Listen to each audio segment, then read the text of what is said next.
Happy Sabbath, everyone.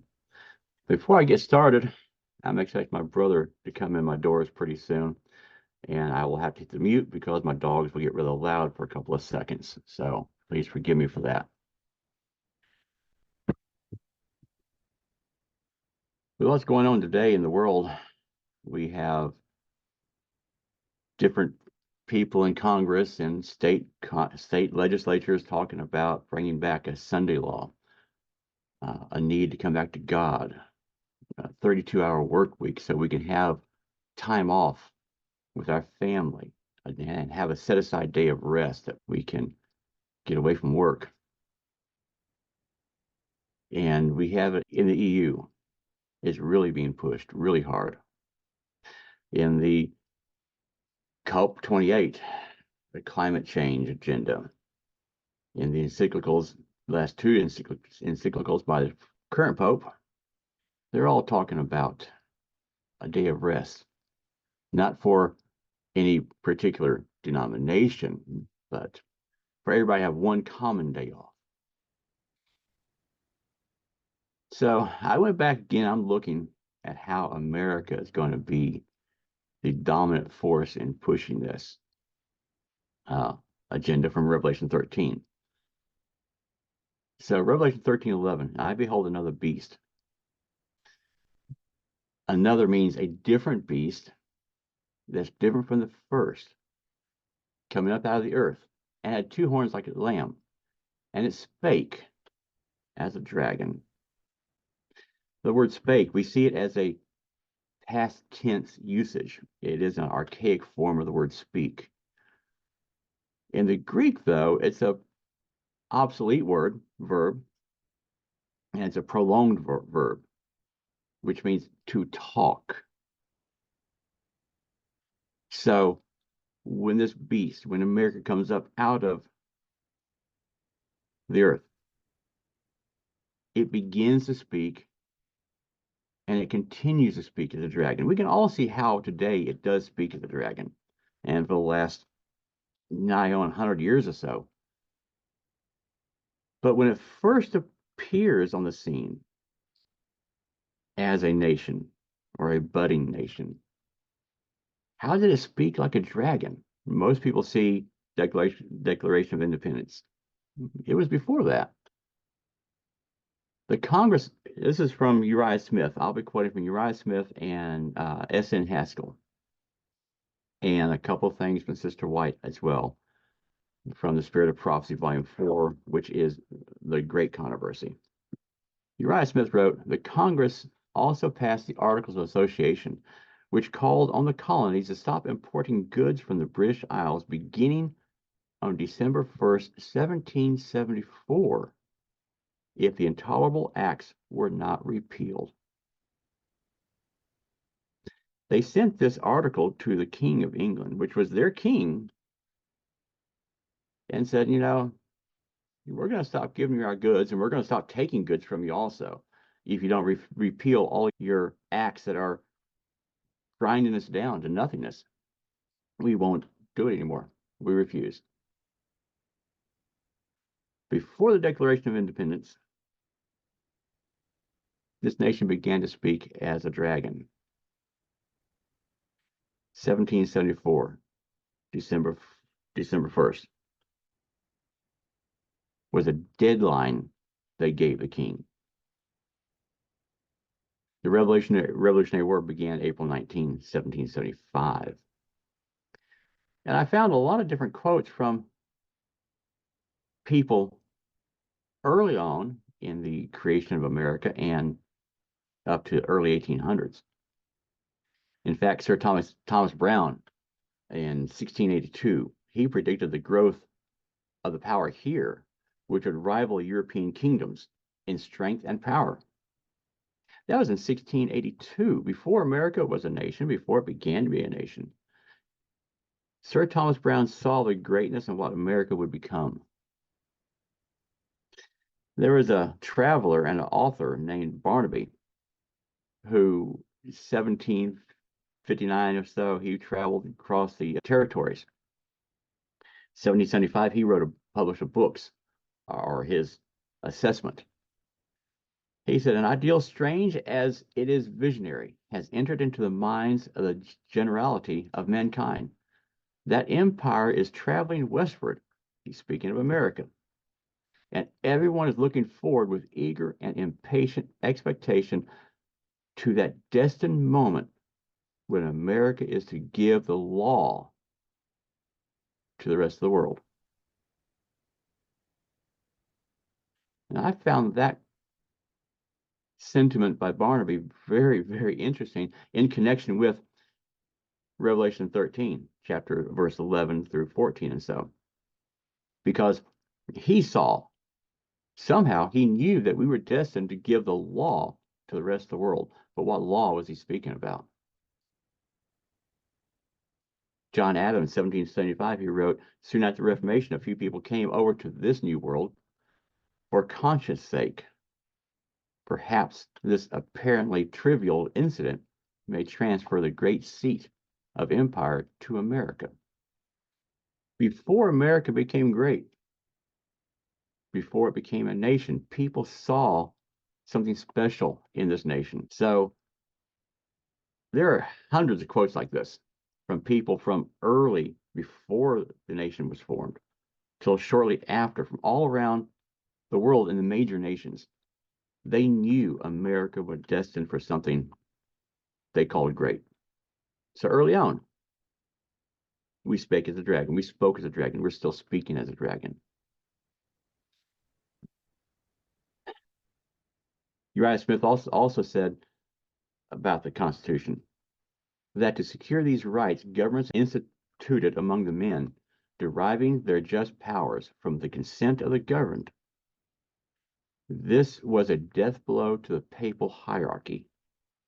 It was the outgrowth of the principles advocated in the 16th century, the result of restoring to their proper place the two witnesses that for 1260 years prophesied, clothed in sackcloth. So this nation was prophesied about. It was a death blow to the papal hierarchy. The papacy has always hated our Constitution. And never in the history of the nation has the Pope ever set foot inside of the nation's capital. Never. Up until a few years ago, when he was invited for the third time, and the Pope, spoke in front of our nation's leaders. And not very many people saw the importance of that. Let's move on to Revelation 13:12. And he exercises, that means to make or to continue, all the power of the first beast, meaning the power the first beast exercised. It was terrible. It was a terrible power. It was oppression against God's people. This nation is going to repeat that very soon.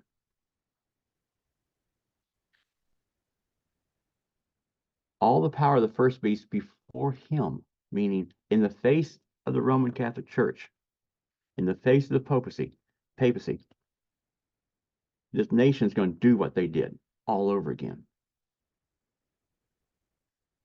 And he causeth, which means to make or to do or to continue, the same as the word exerciseth, same Greek words here, the earth and them which dwell therein, to worship the first beast.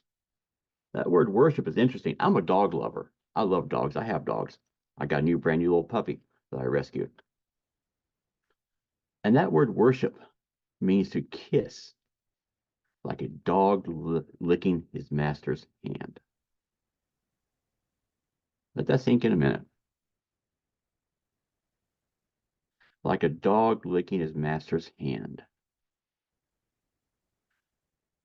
That's what we're going to do to our government if we don't follow God, if we don't acknowledge Christ, if we don't live the way we're supposed to live. The papacy, this government, will be our masters.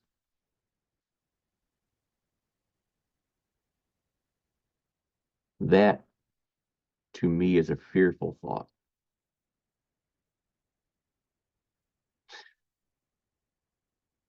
What powers did the papacy have?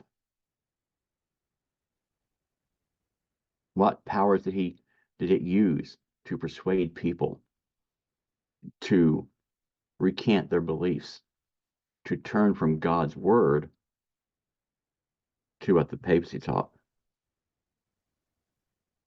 Burning at the stake, the rack, the chair, throw you in prison, not seeing your loved ones ever again. History repeats itself. This nation will do the same things again. As I watch the news, I don't watch a lot of news, but I look at different segments pertaining to the Catholic Church, the world following the Catholic Church, this nation following the Catholic Church, the denominations, every denomination. There's not a single denomination that has not bowed before the papacy. Not a one.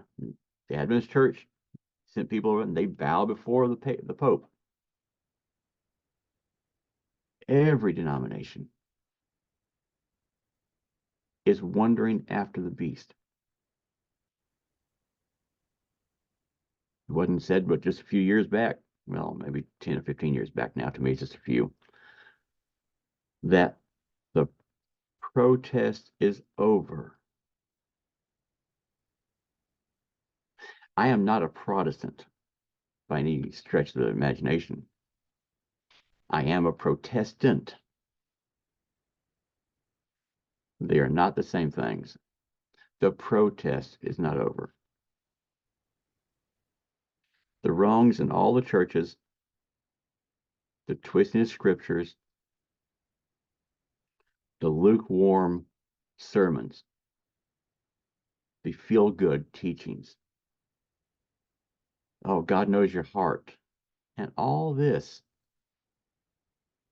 has been set in motion by the papacy and by Satan. And people forget that God has warned us what's going to happen. And I know for some 2,000 years it's been said that, we're living in the last days. Yeah, we are. We have been. And will continue. For how long? We don't know. Can it be a year, 5 years, 10 years, 20 years? Yeah, it can. We don't know how much longer we'll be living in the last days. If we don't look and pay attention, has been prophesied, it will sneak up onto us. And we're not even going to see it coming.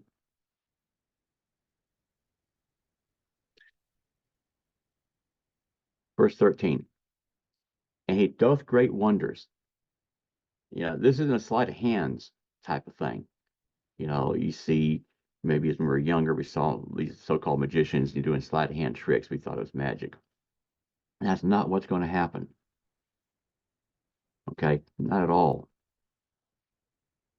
Uriah Smith wrote, to work with all power and signs and lying wonders is certainly to do a real and an astounding work, but one which is designed to prove a lie. So these wonders, our pioneers believed that it's going to be so outstanding.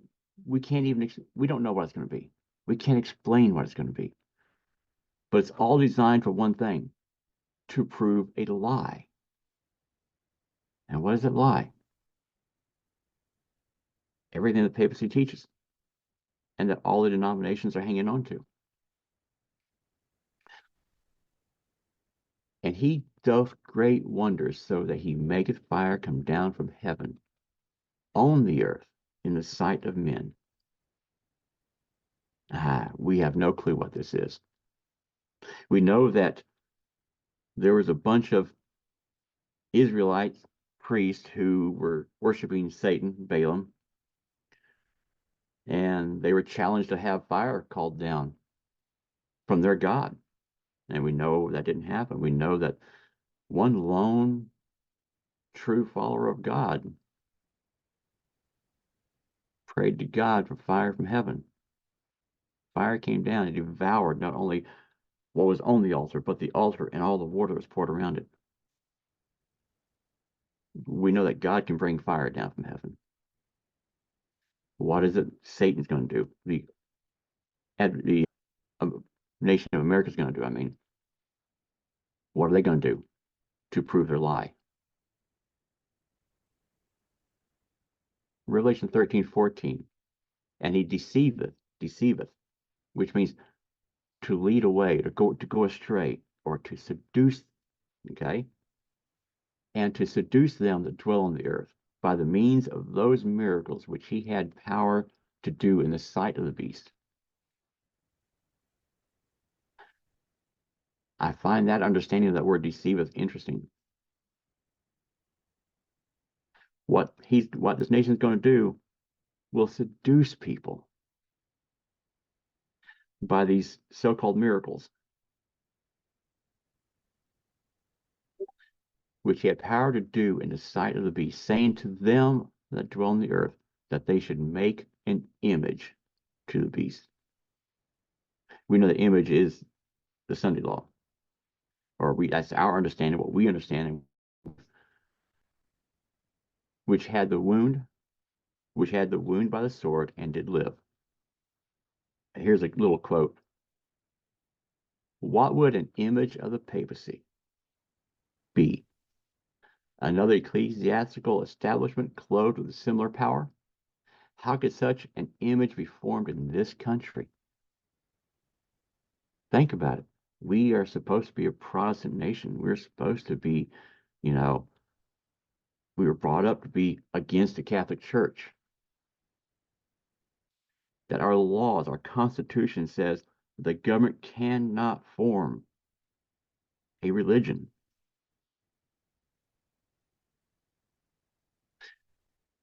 And it goes on, let the Protestant churches in our land be clothed with the power to define and punish heresy, to enforce their dogmas under the pains and penalties of the civil law. That's exactly what the Catholic Church did in what we call the Dark Ages. And should we not have an exact representation of the papacy during the days of its supremacy? The Protestant churches, they are not Protestant churches as the word is spelled. If they are, it's pronounced Protestant because they don't protest anymore. They haven't for over 100 years or more, 200 years. They are going to do exactly what the Catholic Church did. They're going to get the law of the land to support their dogmas. It's going to be another repeat. We know it's coming. Sister White wrote, and this is from The Great Controversy, or what people call The Spirit of Prophecy, Volume 4. But on the inside of the book, when you look at the title, it's called The Great Controversy. And it's on page 278. The image is made to the first or leopard-like beast, which is the one brought to view in the third angel's message. By this first beast is represented the Roman Church, an ecclesiastical body clothed with civil power, having authority to punish all dissenters. The image to the beast represents another religious body clothed with similar power. The formation of the image is the work of the beast, whose peaceful rise and mild professions render it so striking a symbol of the United States. Here is to be found an image of the papacy. When the churches of our land, notice what is said here, when the churches of our land, what church is left out? No church. Every church, every denomination of our land, united upon such points of faith. Now, we'll stop there. Think of that for a minute.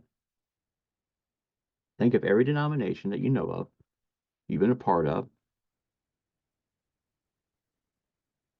Have they not come together on common points of faith? Do they not work together upon these common points of faith already? Ask yourself that. Think about it. Has this happened already in this nation? I can't think of a denomination that has not joined hands with the Catholic Church in one way or another. When the churches of our land united upon such points of faith as are held by them in common, after that, she says, shall influence the state to enforce their decrees and sustain their institutions.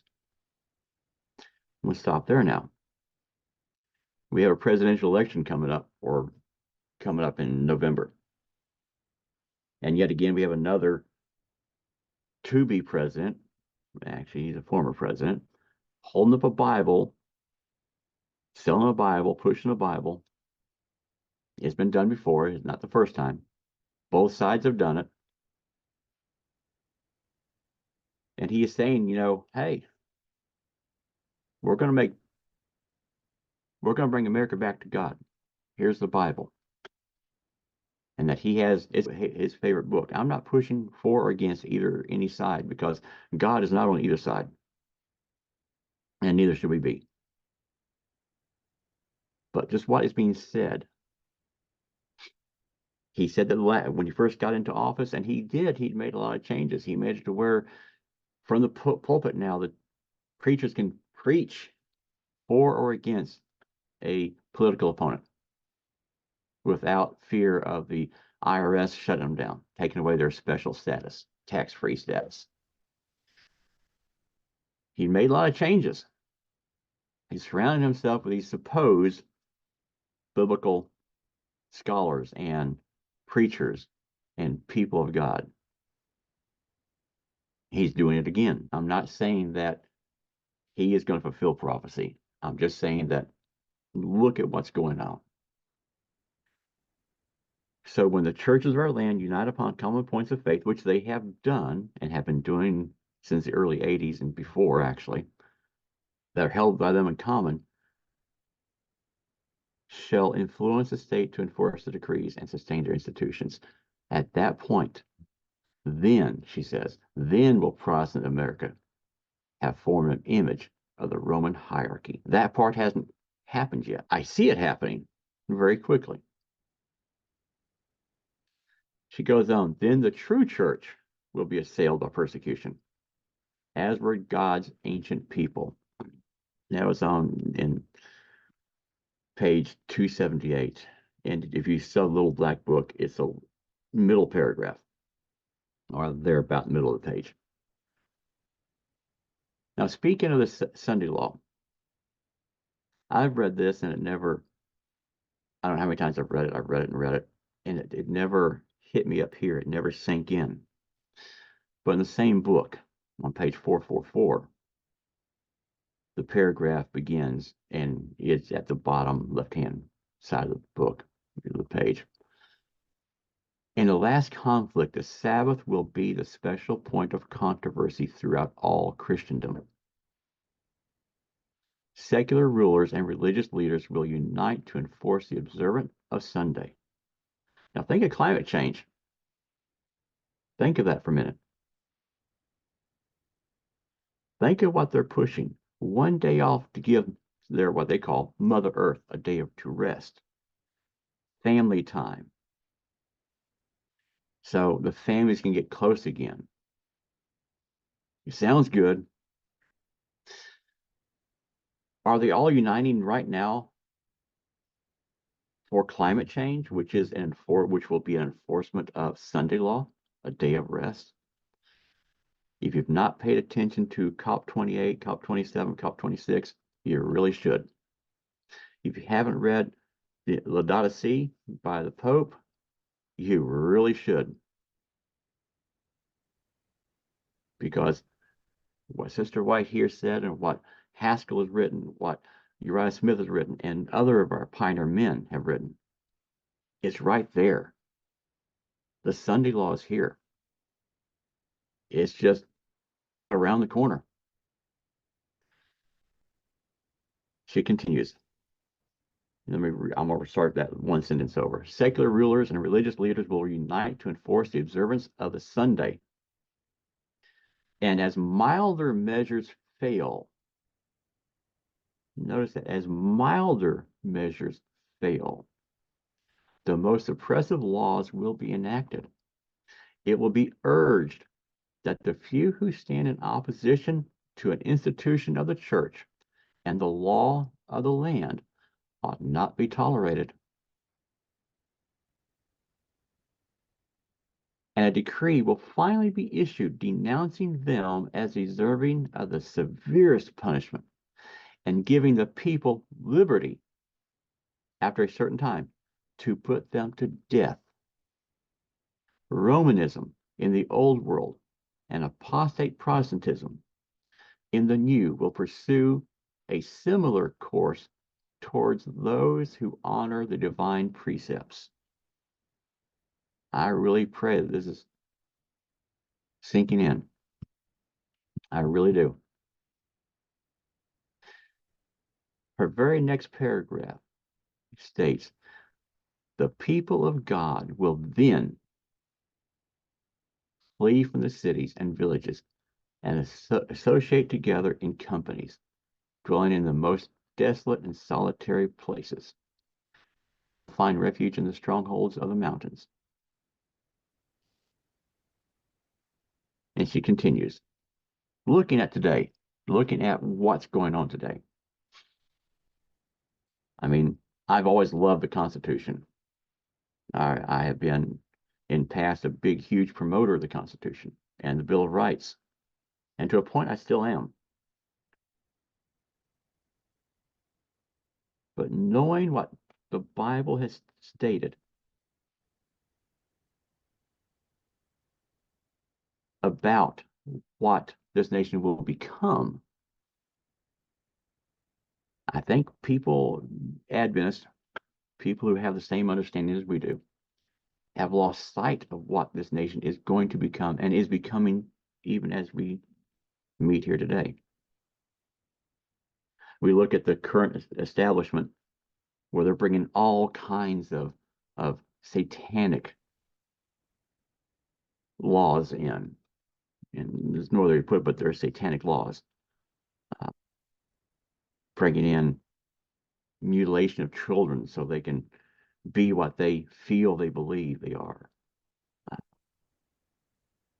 you know, letting letting men go into women's bathroom and such, and all these things that destroy the family, destroy what God set up, how God designed it.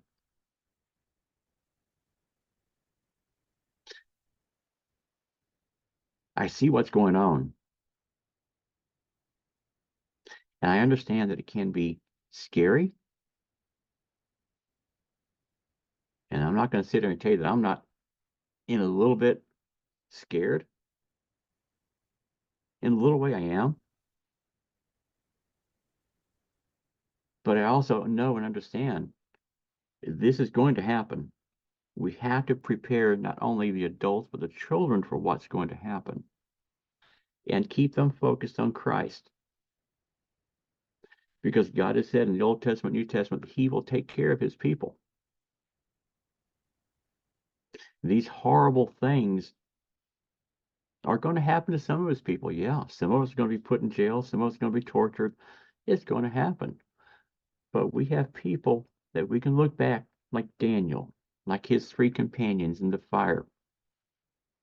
We can look back to the 1600s. Men of God were burnt to death, but they were singing praises to God. Didn't feel the pain. God took the pain away from them. They stayed focused on God, on His Son, and the truth of His Word. You know, there was a man named Herod who was in charge. He was the head of Israel. And him and Pilate became friends together. The Protestant churches have become friends with the government. There's so much religion coming into our government now. I've listened to speeches on C-SPAN by different people in Congress talking about God and how we need to get back to God, how we need to bring the Bible back. I see the same thing between Pilate and Herod as I do with our government and the churches already. But here's something interesting to think. As much as the Catholic Church hates our Constitution, the majority of the people in Congress are Catholic. The majority of the people in the Supreme Court are Catholic. Think about that. When the Catholic Church finally speaks and tells America it's time to do its job, they already have the people in place who have sympathy to Rome. They're there. Sounds like doom and despair, but it's not, because what happens after all of this? What happens after this nation turns and becomes an image like the first beast? Has all our likeness. What happens after that? Well, you're going to have the plagues. Okay, what happens after the plagues?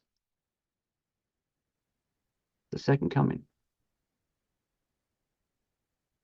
Christ, God, the entire heavenly body will come down to this earth, not only to destroy the wicked, but to rescue their people and to take their people to heaven. No more sickness, no more death. Yeah, to a place that, I read in the Bible how beautiful Garden of Eden was. I have no doubt that when this earth is made new, after all of this harsh, horrible things are going to happen, when this earth is made new, when after Satan willingly bends his knees and proclaims God is God and Christ is King, the earth made new, to me, in my mind, will be more majestic than the Garden of Eden. Why do I say that? Because there'll be God's people here. Sin will never again step foot on the earth made new. There won't even be an ability. We talked a little bit about what we're going to remember, what we're going to forget in a Sabbath school lesson. We don't know. We have our different points of view, our different understandings, our different thoughts. It's not a point of salvation. That's good, because we can all have our different views on this. But to me, outside of seeing Christ and letting God wipe my tears away, man, there's some fruit that I want to eat. I'm sure I've never even tried. I've never even seen. I want to try. I want to try this food outside the tree of life. I want to see the people who lived through all the experiences that the Bible talks about. Man, to me, my name is David. I want to meet King David. He's a murderer. Yeah, he was, beloved of God. I want to meet him. My mom and my dad named me after King David, and my grandfather. Excuse me, got my dog, one of my dogs down. I want to meet Daniel. I want to meet his three companions. I want to meet Adam. I love dogs. I've had a timber wolf in my life before. I can't wait to see what kind of dogs are out in heaven. You know, all the different animals that we can see. My wife wants to have a whale spout the water out and her being on that water, being thrown by the whale, by the water. That's what she wants to see that. She wants to swim with the whales. And I'm talking all outside of seeing God and seeing Christ. There's going to be so much for us to do and see that we can't even begin to imagine. That I have a big imagination, and I'm sure everybody here does too. So while I began talking about all the dark things that are there in our future, we need to keep our eyes focused on Christ, on God. That's where our salvation lies. But we also need to know that it's going to be a dark time. It's going to be a time of trouble like there's never been. But we know what God has planned for us. Many mansions there are. I mean, you can be walking on pure gold in the city, in the New Jerusalem. Walking on gold. I don't have anything in my house that I can say I have gold. I have pure gold. I don't. You know, that is one thing that mankind has treasured is gold. You know, I've seen large pearls. I've never seen a pearl, one gate as big as what's going to be on New Jerusalem, made of one pearl. I can't imagine a pearl that our pearls are like this, small little things. Look at what God has in store for us. But to me, the most astounding thing is that God, with his own finger, is going to wipe away my tears. That's a God that loves. And it's a love I do not understand. I wish I could. I really wish I could. One day we will. We think about it. God could have just started everything all over again when Adam took that fruit, when Eve took that fruit. We joke around, it's the woman's fault. And they both made the choice.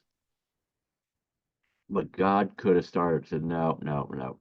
Let's start all over again. Nobody would have known the difference, would they? We wouldn't have been here, more than likely.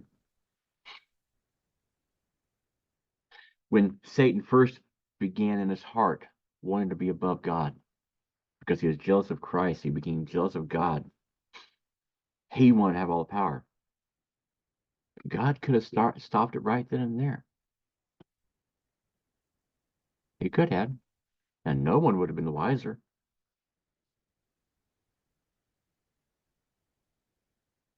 But he didn't. He didn't. And I understand why he didn't. I didn't for a long time. Revelation is not a book of total dismal outlooks. It's a book of beauty. Plan of salvation laid out. I know I haven't gone a full hour. The book of Revelation is a beautiful picture, panoramic picture of history from the beginning of the church to the end of the church age, to use that term. And it's beautiful. Too many people today do not understand the different aspects of the book of Revelation. They don't understand it in hand with Daniel. So as we talk to young people about the doom of the world, please don't let them become so focused on the doom that they forget the beauty and the outcome. And with that, I shall end here. Let's have a word of prayer. Our Father in heaven, as we close, I want to thank you for all the writings of the pioneers, for the insight that you gave them, for the knowledge you gave them, that you showed them, that you led them to. And Father, let us go back and understand what they understood, because it came from you. We need to go back and learn what they learned at your feet. Through all those nights their long hours of study together, through their great disappointment. Father, let us go back and get what they had, take a hold of it, and understand it as they did. And Father, as we end for now, I ask a blessing upon all those who hear and understand that the things that are come on this earth right now, well, it's going to be bad.